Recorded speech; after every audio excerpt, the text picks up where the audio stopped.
It's the Locked On Podcast Network, your team every day. You are Locked On Yankees, your daily New York Yankees podcast. Part of the Locked On Podcast Network, your team every day.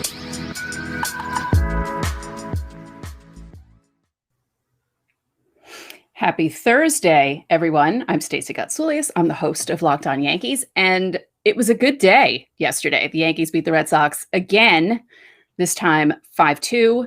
Got a little sweaty there at the end. We'll recap the entire game. We'll preview the Minnesota series, which starts tonight. There's no off day. It's a 4-game series. And my advice to the Yankees is to keep the foot on the gas. There's no letting up here. I know Minnesota is not a good team, but the Yankees need to prove that they can beat everyone. They can go from beating up on the Red Sox to beating up on the Twins. That's my advice for that. So again, we'll have recaps, we'll have previews, we'll have more. I have thoughts about certain things that I heard during the post-game show yesterday from certain guys. Andrew Velasquez, Andrew Heaney. It was the night of Andrews on Wednesday against the Red Sox. So I'll have that for you. But first, you can get this podcast here on YouTube if you're watching it. You can listen to me in Apple Podcasts, Google Podcasts, Odyssey, Spotify, Stitcher, or anywhere else you get your podcasts, because there's about 5 billion places that you can get podcasts. And when you, if you have a smart device, like an Echo, I don't want to say it too loud because you might go off, you can say, play podcast, Locked On Yankees. So last night, good night. Surprising night. Let's talk about that. Andrew Heaney. I was wrong, okay? I think all of us were wrong. No one expected him to do as well as he did last night, okay? When he gave up the solo home run to Bogarts, everyone thought, here we go.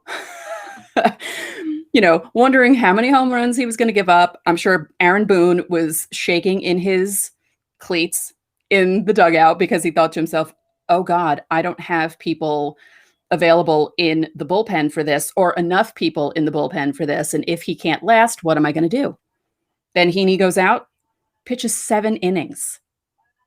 I apologize for the noise in the background. My brother's a firefighter and his radio is on and I don't know how to shut it off. So, yeah. Anyway, Andrew Heaney, 7 innings. That 1 run, that's it. That's all he gave up on 2 hits. What? I mean, this is what you wanted and needed from Andrew Heaney. And something definitely changed between the Field of Dream game. I keep saying that. Field of Dreams, plural, game and last night. Matt Blake must have worked some sort of magic on Andrew Heaney because that was quite a performance. Now, it's also coupled with the fact that these Red Sox are not the same Red Sox from a month ago. They are, I wouldn't say defeated. It's too early to say that because it's still August. They have a chance to come back and be the annoying pests that they've been all season. But right now, as a Yankee fan, it's fun to watch this version of the Red Sox, to watch them, the other day when they loaded the bases against Loaizaga in the top of the 7th of a double header game. So the top of the 7th is basically the top of the 9th, and they didn't do anything. And then last night, when Aroldis Chapman came back from the IL and was like Aroldis Chapman again, and they had to bring in Lucas Lecky. Can we ever have an easy game? Maybe we'll have easy games against the Twins, maybe like a 10-2 game, or, just a game that when the 9th inning starts, you're not thinking to yourself, oh God, are they going to blow it? But we shouldn't be feeling that way because the Yankees have been playing so well lately that all the games that they would have blown in the first half, they're not blowing them now. This game happened in the first half with Aroldis Chapman doing what he was doing last night. The Red Sox would have tied that game. Actually, the Red Sox would have gone ahead. Let's be real. And that didn't happen. So it was a good game all around. Let's get into stats and stuff. Have it on my phone. Sorry, I have to look down because I don't have my true setup yet. I'm borrowing my brother's room. So once I get everything set up and I have things all over the place and I can read everything like a true professional. So let's see. Now, LeMahieu, was 0 for 5 last night. There are a few O's in there, actually. Judge didn't get a hit. Gallo didn't get a hit. Odor didn't get a hit. But Sanchez had 2, had a double. And, Gary Sanchez is sneaky fast. I don't think people realize how fast he is. He's scored from first on a double, and, he scores from second on a single, stuff like that. I find it funny that people are still kind of surprised that he's fast, but he's pretty fast. Yeah. Let's see. Velasquez, the other Andrew, he was 2 for 4, had a couple of RBIs. Rizzo had a couple of RBIs. And that's a nice return for him coming back from the COVID list. So at least Rizzo's return was positive. Chapman, as I said, not so positive. 2/3 of an inning, a home run to Renfroe, which was, 456 feet. Oh my God, that ball went so far. The second he hit it, I thought, oh my God, it's going to Connecticut. And it nearly did. So yeah, 2 hits, 1 run, 1 walk, 1 strikeout, 1 home run. Just, and as soon as Boone came out, Chapman just walked, he just walked off. Like, yeah, no, I can't do this. Thank you. There's no like, oh no, I can get this together. No, he was just like, all right, bye, see ya. Then they bring Letke in and they get that last play. Velasquez to Rizzo. Velasquez said after the game that he just tried to throw the ball as hard as he could and it bounced. Rizzo picked it, had to be reviewed. That's another thing. Can a Yankees Red Sox game just end? Why do we have to have a review at the end? Like, what? And it looked really close. And I was sort of afraid that the umps were going to screw the Yankees. And then I thought, no, they're not going to. I think the umps want to go home. That game also felt long. The last few innings kind of went fast. But at one point, I was looking at the screen and I thought, it's only the 4th inning. How is that possible? Because I think at that point in the 4th inning, it was close to 9 o'clock. And then it went faster toward the end because I was afraid it was going to be one of those really long, 4-hour something minute Red Sox Yankee games, but it wasn't. So thank goodness. Now, before we get into previewing and all of my thoughts about what I heard in the post game, because they talked to a lot of people, because there were a few heroes last night, including the 2 Andrews and Anthony. Wow. Okay. So 3 A's. Nice. Okay. AAA, cars. Let's do it. This episode is brought to you by Rock Auto. With the ever-increasing numbers of makes and models, it's now impossible for your local chain auto parts store to stock all the parts you need. And why endure often pointless and seemingly intimidating questioning while you wait for the person behind the counter to order the parts on their computer, but choosing only the brand that their warehouse happens to carry? You have computers with rockauto.com at home and in your pocket. Save time and money when using Rock Auto. Rock Auto is a family business serving do-it-yourselfers for over 20 years. Their prices are reliably low for every customer, you be a professional or just an everyday handy person. They have everything you could need, from brake parts to tail lamps, motor oil, and even new carpet. Go to rockauto.com right now and see all the parts available for your car or truck, right locked on in their How Did You Hear About Us box, so they know that we sent you. Amazing selection, reliably low prices, all the parts your car will ever need. rockauto.com. So I personally don't eat fish, but my mother and my brother do. And if I were to cook for them, because I've been doing that lately, I would probably order from Wild Alaskan, because Wild Alaskan Company delivers high quality, sustainably sourced, wild caught seafood right to your door. You can choose from salmon, whitefish, or a combination, and every month there are different specials to explore. Each shipment contains premium, wild caught, individually wrapped portions of delicious seafood that's ready to prepare and easy to cook. That's good enough for me. Wild Alaskan Company seafood is how nature intended it to be. Always wild, never farmed or modified, and it contains no antibiotics. You can adjust, pause, or cancel your membership anytime, and they offer 100% guaranteed or your money back. Get your nutrition from nature with Wild Alaskan Company. Right now, you can get $15 off your first box of premium seafood when you visit wildalaskancompany.com/ MLB. That's wildalaskancompany.com/MLB for $15 off your first box. wildalaskancompany.com/MLB. Make sure to use our URL to let them know that we sent you. I'll say it right now. I don't eat seafood. I've never, I don't. I keep kicking my box. I apologize. I'll be shaking all over the place. But everyone else in my family did. So dinners when I was a kid was just torture. Especially my mom would make scallops for my dad. It would just smell up the entire house. Woo! Anyway, all right, let's get back to the Yankees. Andrew Heaney and Andrew Velasquez were the two heroes. Velasquez got the championship belt. The kid from the Bronx got the championship belt last night and had to make a speech in the locker room. He said in his postgame that he didn't quite remember what he said in the speech, but he said that it was a good speech and he got a lot of compliments on it. And he just said he's happy to be here, happy to contribute, that doing what they did against the Red Sox in those 3 games, he had dreamt about being involved in something like that, but that the reality is much better than the dream. And that's a lesson everyone can use from life. Now, Andrew Heaney, again, it's not just me. We were all shocked. No one out there, no one, okay? No one in the stands, no one in that dugout, no one thought that man was going to pitch 7 innings of 1-run ball, especially after Bogaerts hit that home run. By the way, Bogaerts was trying to troll the Yankees after that home run. In the first inning, you're going to troll them? Come on. No, don't do that. Why don't people learn their lessons?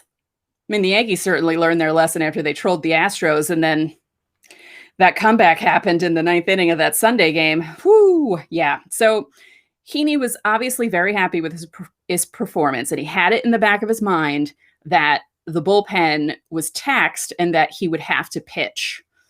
And he said that when they brought him out for the 7th inning, he was going batter to batter. They asked him how he felt after he came out after the 6th. And he said he was fine. And he was fine. He was still throwing hard. He was still throwing well. And I'm just so impressed with what he did last night, really. I know I don't really count. I'm just a person who does a podcast and who watches the games. But I just was really...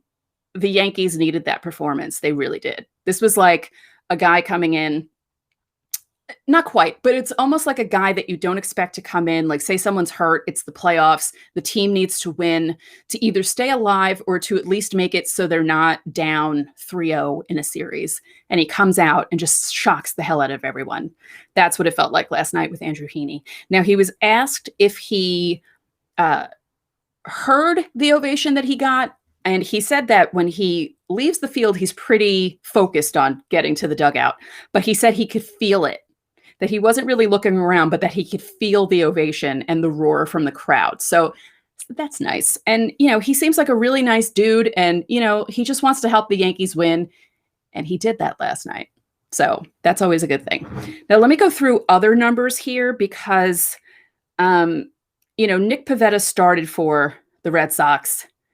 He pitched 1 2/3, gave up 4 runs on 4 hits, 3 walks, 1 strikeout, and the Yankees didn't hit any home runs last night. All their runs came on regular hits or, doubles or, run scoring singles. It wasn't home runs, which is fine because you want a variety of scoring. You don't want teams to just constantly bash balls for home runs. I mean, sometimes you do.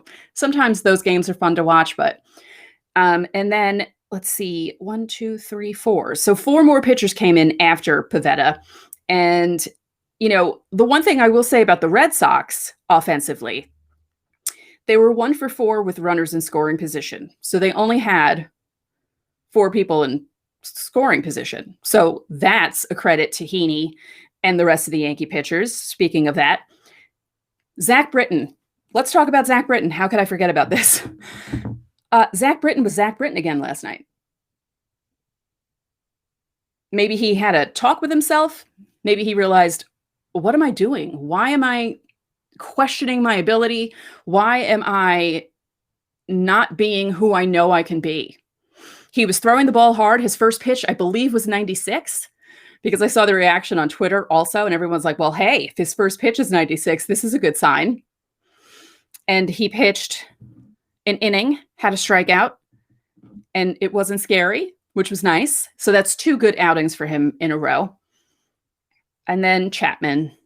And you know what? We all should have known that Chapman's outing was going to be bad with the first pitch that he threw, because it was way out of the zone. And as soon as I saw that, I thought to myself, uh-oh, that's going to be bad. Yeah, that was frightening. And these Yankees, they're winning the games they're supposed to win. They're winning the games that they wouldn't have won even a month ago. It's fun to watch them. But again, even though they're facing the Twins in the next 4 games, they need to keep up this level of play. Instead of the Twins, they have to pretend that they're playing the Red Sox again, or maybe pretend they're playing the Astros again, or pretend they're playing the Rays. The Rays are the team that's ahead of them now, because the Yankees are in second place in the AL East. They're also in the first wild card spot because the A's lost to the White Sox again. So things are coming up Yankees right now, but it's still too early to let up off the gas. So let's see. Oh, hey, I said it's August. It's August 18th. We're getting closer to fall. I saw a tweet the other day that said August is basically a month-long Sunday. Kind of true. And it's that time of year again, and all eyes are turning to football as teams are back on the gridiron to start the football season. As always, BetOnline is your first spot for all the pro and college football action this season. Get all the updated odds, props, and contests, including the $500,000 NFL Mega Contest and the $200,000 NFL Survivor Contest, open now at BetOnline. Head to the website or use your mobile device to sign up today to receive your 100% welcome bonus. Be sure to take advantage of their opening day super promo. Make a bet on the Thursday, September 9th season opener between the Super Bowl champion Buccaneers and the Dallas Cowboys. And if you lose, your wager will be refunded up to $25. BetOnline is the fastest and easiest way to bet on all your favorite sports, from football, basketball, boxing, right down to horse racing. Don't wait and take advantage of all the great all the great offers available for the 2021 season. And just use our promo code LOCKEDON. BetOnline, your online sportsbook experts. I can't believe football's starting. Where's this year gone? It's such a strange difference. I mean, it's understandable. 2020 felt like it was 3 years long because none of us could leave our houses. And 2021 is going by so fast. It's kind of crazy. Wait, today's the 19th, not the 18th. That's right. It's the 19th. This week is just going by like I don't know what's going on. So let's preview Yankees against the Twins. Again, 4-game set.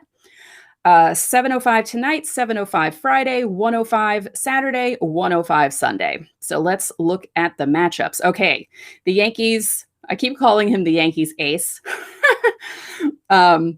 because over the last month and a half, he pretty much has been. Jameson Taillon will be facing off against John Gant. John Gant overall is 4-6 with a 3.49 ERA. That's in 85 innings. He has 69 strikeouts. I won't say it. In his last 7 games, he's pitched 8 innings, or 8 2/3. He doesn't have a decision. His ERA is 4.15, and he has given up 4 earned runs on 8 hits with 2 walks, 13 strikeouts. So he's an opener, okay? Because his last 3 games, he pitched an inning against Cleveland, 2 innings against Tampa. That was the one that raised everything up because he gave up 3 runs on 4 hits with a walk and 3 strikeouts in 2 innings against the Rays. And on August 10th against the White Sox, he pitched an inning, got a strikeout. So he's an opener. As for Taillon, overall, 7-4 with a 3.89 ERA. So that ERA is steadily going down. 118 innings, 116 strikeouts. In his last 7 games, he's 3-0 with a 1.74 ERA. This is the guy that the Yankees were hoping to see. He's here. He has arrived. That's 41 1/3 innings. He's given up 8 runs on 31 hits with 13 walks, 34 strikeouts. That's 41 and 1/3 innings. I don't think I mentioned that. His last game against the White Sox, he gave up 3 runs in 5 innings, 1 walk, 4 strikeouts, didn't get the decision. Against Kansas City, 6 innings, no runs, 4 hits, 2 walks, 4 strikeouts. And against Baltimore, 6 and 1/3, 2 runs on 4 hits, 1 walk, 10 strikeouts. So Tyone has been doing really well, and he's getting into his groove. I won't do it. As tempted as I am, I won't do it. On Friday, let's see. Oh, Nestor Cortez, who had his first win in his last start. He will be facing off against Charlie Barnes. Charlie Barnes has appeared in 4 games. He's 0-2 with a 4.91 ERA and 18 and 1/3 innings with 9 strikeouts. So let's see how he's... Okay. On August 15th against Tampa, he pitched 5 innings, 1 earned run on 3 hits with 3 strikeouts. Hey, if you can hold Tampa to 1 run in 5 innings, that's pretty good, honestly, because Tampa's just like running away with everything. In his previous start to that, on August 9th against the White Sox, he pitched 4 2/3, gave up 3 runs on 6 hits, 2 walks, 3 strikeouts. And then before that, on the 4th against Cincinnati, he picked up the loss. He threw 4 innings, gave up 5 runs on 7 hits with 2 walks and 2 strikeouts. As for Cortez, as I said, he picked up a win in his last start. And let's see, 6 innings. That was his highest inning total. And he's progressively gotten better because on the 5th against Seattle, he pitched 5 innings. On the 10th against Kansas City, 5 2/3. And then in this last start against the White Sox, 6 innings, 1 run on 7 hits, 1 walk, 7 strikeouts. So good for Cortez. He's really also getting into a groove. I swear, I'm not going to do it. As tempted as I am to sing Madonna, because if you know me from Twitter, you know that I like 80s music. I'm a child of the 80s. What can I say? Okay, Saturday is the big matchup on paper, just from the names, because it's Garrett Cole against Kenta Maeda. Now, Cole returned from the COVID list, and what's happening? Oh, okay, never mind. I hit the wrong button on my phone. 5 2/3, 1 run on 2 hits, 9 strikeouts. As long as the strikeouts are up for Cole and the walks are down because he only had 1, I'm happy with his performance. And, you know, he was coming back from COVID. I wasn't expecting him to go out and pitch 8 innings against the Angels on that day. So I was happy with his performance. And then obviously before that, he hadn't pitched since July 29th against Tampa. That was I believe it was his worst start of the year, right? 7 runs on 6 hits and 5 1/3, 2 walks, 10 strikeouts. Right. That's the game that I always laugh about because that line is so strange. And let's look at Maeda. He's 6-4 with a 4.41 ERA in 102 innings on the nose, 108 strikeouts. Now, his last few starts, 2 wins and a no decision. He pitched 5 innings against Cincinnati on the 3rd, 5 innings against Houston on the 8th, gave up 3 runs on 6 hits with 5 strikeouts. And then against Tampa, he held them to 0 runs in 6 innings, and he picked up the win. That's impressive, with 1 walk and a strikeout. So now I'm kind of scared for Maeda. Holding down the Yankees on Saturday, you never know. And then finally, Sunday afternoon. First of all, I'm impressed that everyone is announced and I don't have to make a TBD joke like I usually do when I'm doing 4-game preview series previews, because this always seems to happen where at least one team won't have at least 2 starters listed and both teams have everyone. So thank you, Twins and Yankees, for making my job easier. So Sunday afternoon, Jordan Montgomery will be making his 2nd start since coming back from the COVID list, and he will be facing Griffin Jax. Griffin Jax is 3-1 with a 5.11 ERA in 44 innings. That's stretched over 10 games. His last 7 games, he's 3-1 with a 4.29 ERA. And his last start was against Cleveland, 6 innings, 2 earned runs on 7 hits. He did not get the decision, but his 2 previous outings before that, he won both games against Houston. That's right, because the Twins had beaten up on Houston a little bit. Something's happening with the Astros because they're being beaten by bad teams, which is kind of strange because Houston is good. He pitched 5 1/3 against Houston, gave up 1 run on 3 hits, didn't have any strikeouts. And then the next outing, 5 days later against the White Sox, he pitched 6 innings, gave up 3 runs on 5 hits, 1 walk, 10 strikeouts, and he picked up the win.